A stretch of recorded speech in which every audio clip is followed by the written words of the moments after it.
नमस्कार विद्यार्थी मित्रांनो, पाठीमागे एक क्वेश्चन दिसतोय तुम्हाला डी ब्लॉक एलिमेंटचा आहे. पॅरामॅग्नेटिक आणि डायमॅग्नेटिक वर क्वेश्चन आहे आणि बरीच मुलं ह्या ट्रॅप मध्ये फसतात आणि क्वेश्चन त्यांचा चुकून जातो. ऍक्च्युली क्वेश्चन फार इझी असतो, परंतु आपल्याला त्याची ट्रिक माहिती नसल्यामुळे, कन्सेप्ट क्लिअर नसल्यामुळे हा प्रश्न बऱ्याच विद्यार्थ्यांचा चुकतो. आजचा व्हिडिओ तुम्हाला बघायचा आहे. जर डायमॅग्नेटिक आणि पॅरामॅग्नेटिक वर तुम्हाला क्वेश्चन आला तर इझिली तुम्ही काय करू शकता, सॉल्व्ह करू शकता. बघूया प्रश्न काय दिलेला आपल्याला. Which of the following is not paramagnetic. खालीलपैकी कोणता पॅरामॅग्नेटिक नाहीये, किंवा असाही प्रश्न येऊ शकतो बरं का. तुम्हाला असे विचारलं जाऊ शकतं, which of the following is a diamagnetic. पॅरामॅग्नेटिकचे अपोजिट काय आहे, डायमॅग्नेटिक आहे, बरोबर की नाही. ठीक आहे, तर मग खालीलपैकी कोणता पॅरामॅग्नेटिक नाहीये, किंवा असाही प्रश्न येऊ शकतो खालीलपैकी कोणता डायमॅग्नेटिक आहे. तर याचं जे आन्सर आहे स्टुडंट, याचा आन्सर आपल्याला देता येईल काय, Zn+2.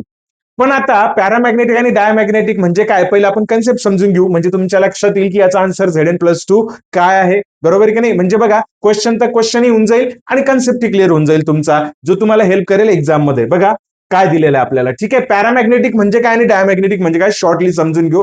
डायमॅग्नेटिक सबस्टन्सेस जे असतात ना student, these are repelled by the magnetic field. Magnetic field जे असते त्याच्यामध्ये असे जे स्पीसीज असतील किंवा काही पदार्थ आपण ठेवले आणि ते रिपेल होत असतील, so those are considered as diamagnetic, त्यांना डायमॅग्नेटिक म्हणायचे. आणि पॅरामॅग्नेटिक म्हणजे काय, की जे मॅग्नेटिक फील्डमध्ये काय होतील, अट्रॅक्ट होतील. लक्षात ठेवायचं आपल्याला. डायमॅग्नेटिक म्हणजे काय, मॅग्नेटिक फील्डमध्ये प्लेस केल्यानंतर जर ते काय होत असतील, दूर दूर जात असतील, रिपेल्ड होत असतील मॅग्नेटिक फील्डमध्ये, तर समजून घ्यायचे की डायमॅग्नेटिक आहे. आणि पॅरामॅग्नेटिक म्हणजे काय, की मॅग्नेटिक फील्डमध्ये ठेवल्यानंतर जर का ते काय होत असतील, अट्रॅक्ट होत असतील मॅग्नेटिक फील्डकडे, तर समजून घ्यायचे की ते पॅरामॅग्नेटिक आहे. परंतु रिमेंबर वन थिंग, हे इथं काय होतं ना स्टुडंट, आपल्याला कन्फ्युज होतं की आपल्याला डायरेक्टली रिझल्ट पाहिजे असतो, आपल्याला कळत नाही. मॅग्नेटिक मुवमेंट हा फार छोटा असतो, ठीक आहे, फार स्मॉल डेव्हिएशन होतात आणि मग आपल्याला कळत नाही नेमकं आपण ओळखायचं कसं. सो फॉर दॅट पर्पज आपल्याला एक कन्सेप्ट त्यांनी दिलेला आहे. कोणता, तर अनपेड इलेक्ट्रॉनचा कन्सेप्ट दिलेला आहे. कसं ओळखायचं आपण, तर लक्षात घ्या, डायमॅग्नेटिक मध्ये कोणताही अनपेड इलेक्ट्रॉन नसतो, कोणताही अनपेड इलेक्ट्रॉन नसतो. जेवढे काही इलेक्ट्रॉन त्याच्यामध्ये असतात ते सगळे पेअर्ड असतात. पुन्हा एकदा सांगतोय, डायमॅग्नेटिकचा अर्थ असतो नो अनपेड इलेक्ट्रॉन प्रेझेंट. याचा अर्थ इलेक्ट्रॉन नसतात असं नाही. जेवढे इलेक्ट्रॉन असतात ते सगळे काय झालेले असतात बेटा, पेड झालेले असतात. त्याच्यामध्ये अनपेड इलेक्ट्रॉन नसतो, बरोबर आहे की नाही. ठीक आहे, कन्सेप्ट लक्षात ठेवायचा आहे. आणि पॅरामॅग्नेटिक मध्ये काय असतं स्टुडंट, इट कंटेन ऍटलिस्ट त्याच्यामध्ये एक तरी काय असतो बेटा, अनपेड इलेक्ट्रॉन असतो.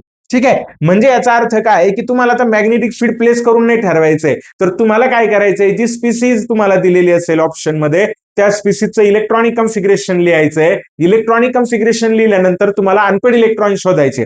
आता बरेच मुलं कन्फ्युज होतात, सर इलेक्ट्रॉनिक कन्फिगरेशन वरून अनपेड इलेक्ट्रॉन कसे लिहायचे, कसे काढायचे. तर बघा, तुम्हाला फक्त व्हॅलेन्स जे ऑर्बिटल असेल, शेवटचं जे ऑर्बिटल असेल, मग ते पेनल्टीमेट मधलं असू द्या किंवा प्री पेनल्टीमेट मधलं असू द्या, ज्याच्यात इलेक्ट्रॉन आहेत, आता शेवटी इलेक्ट्रॉन त्याच्यामध्ये आहेत, ते ऑर्बिटल तुम्हाला बघायचे, ती सबशेल तुम्हाला काढायची आहे आणि त्या सबशेल मध्ये जे इलेक्ट्रॉन आहेत ते आपल्याला प्लेस करायचे आहेत, बरोबर की नाही. ठीक आहे, आणि ते कसे प्लेस करतात आणि त्यावरून कसं आपल्याला समजेल की किती अनपेड इलेक्ट्रॉन आहेत, ते आपण आता काय करूया, समजून घेऊया. म्हणजे तुमचा आन्सर काय होऊन जाईल, क्लिअर होऊन जाईल, बरोबर की नाही. चला बघूया आपण. आपल्याला ना जे 4 इलिमेंट दिलेले आहेत बेटा, हे 4 इलिमेंट कोणकोणते आहेत. पहिला कोणता दिलेला आपल्याला, आयर्न दिलेला आहे. कोणता दिलेला आहे, आयर्न. बघा मी काय करतो इथं, ज्यावेळेस आयर्न त्याच्या फ्री स्टेटमध्ये असतो, आता मी जे लिहिणार आहे ना बेटा त्याच्याकडे लक्ष द्या. ज्यावेळेस तो कोणत्या स्टेटमध्ये असतो, फ्री स्टेटमध्ये असतो, त्याचा ऍटॉमिक नंबर किती आहे, 26 आहे, बरोबर की नाही. फ्री स्टेटमध्ये कोणत्या स्टेटमध्ये, 26च असणार आहे. मग फ्री स्टेटमध्ये त्याचं इलेक्ट्रॉनिक कन्फिगरेशन काय असतं बेटा, 26 दिल्यानंतर अरेगॉन 3d6 आणि काय असणार आहे, 4s2. किती असणार आहे, 3d6 4s2. पण आता त्याचं इलेक्ट्रॉनिक कन्फिगरेशन आपण काय घेतलंय, +2. म्हणजे याचा अर्थ यस मधले दोन्ही इलेक्ट्रॉन निघून गेलेत, बरोबर की नाही.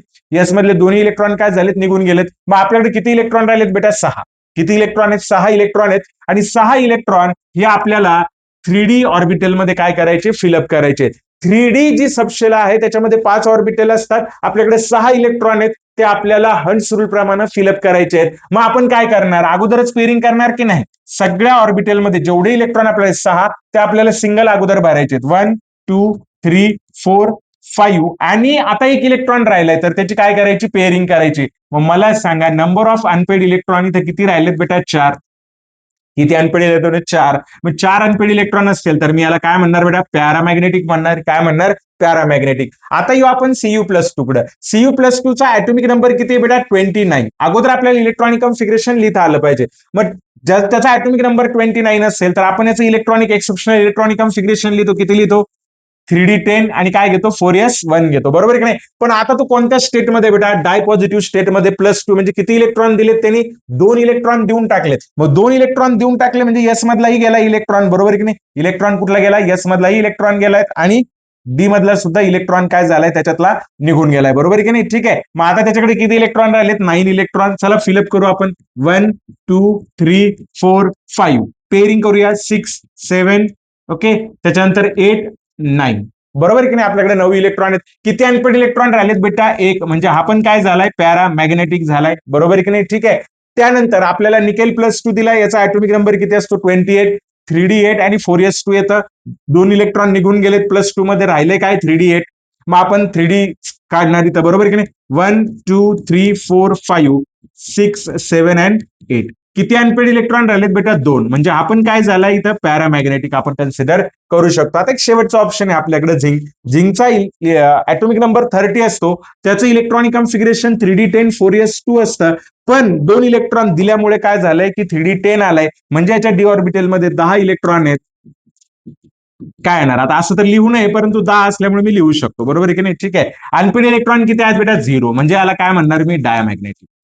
It will be diamagnetic. Okay, hope student तुम्हाला ही कन्सेप्ट क्लिअर झाली असेल. मग तो पी ब्लॉक एलिमेंट मधला असू द्या, एफ ब्लॉक मधला असू द्या किंवा डी ब्लॉक मधला असू द्या, तुम्हाला इलेक्ट्रॉनिक कॉन्फिगरेशन लिहायचंय. इलेक्ट्रॉनिक कॉन्फिगरेशन लिहिल्यानंतर तुम्ही त्याची ऑक्सिडेशन स्टेट बघा, तेवढे इलेक्ट्रॉन काढून टाकायचे आहेत आपल्याला, जे व्हॅलेन्स शेल मधून तेवढे इलेक्ट्रॉन निघून जातील. राहिलेले जे इलेक्ट्रॉन आहेत शेवटच्या ऑर्बिटलमध्ये, शेवटच्या सबशेलमध्ये, ते हंसफुल प्रमाणे फिलअप करा. आणि ते केल्यानंतर जर का सपोज अनपेड इलेक्ट्रॉन राहत असेल, एक जरी राहत असेल, तर तो काय असणार आहे, पॅरामॅग्नेटिक. आणि जर सगळे इलेक्ट्रॉनची जर पेअरिंग होत असेल बेटा, तर समजून घ्यायचे की तो काय असणार आहे, डायमॅग्नेटिक असणार आहे. आणि म्हणून आपलं जे याचा आन्सर आहे, which of the following is not paramagnetic, याचा आन्सर काय आलाय बेटा, Zn+2 आलाय. होप स्टुडंट, मी तुम्हाला इथं क्वेश्चन पण सॉल्व्ह करून दिला. पीवायक्यूज मध्ये 2 ते 3 वेळा हा प्रश्न विचारण्यात आलेला आहे, तर मी तो क्वेश्चन पण सॉल्व्ह करून दिलाय. त्याची ट्रिक पण सांगितली आहे कशा पद्धतीनं सॉल्व्ह करायचं, आणि त्या पाठीमागचा कन्सेप्ट सुद्धा मी तुम्हाला इथं काय केलेला आहे, एक्सप्लेन केलेला आहे. खूप तुम्हाला समजलं असेल. अशाच सोप्या सोप्या कन्सेप्टसाठी, लॉजिकली समजण्यासाठी आणि इम्पॉर्टंट क्वेश्चन सॉल्व्ह करण्यासाठी तुम्हाला माझं YouTube channel RS chemistry solution subscribe करायचंय. इन्स्टा आयडीला पण काय करायचंय, फॉलो करायचंय. भेटूया स्टुडंट नेक्स्ट व्हिडिओमध्ये अशाच एका इम्पॉर्टंट क्वेश्चन सोबत आणि कन्सेप्ट सोबत. तोपर्यंत बाय बाय.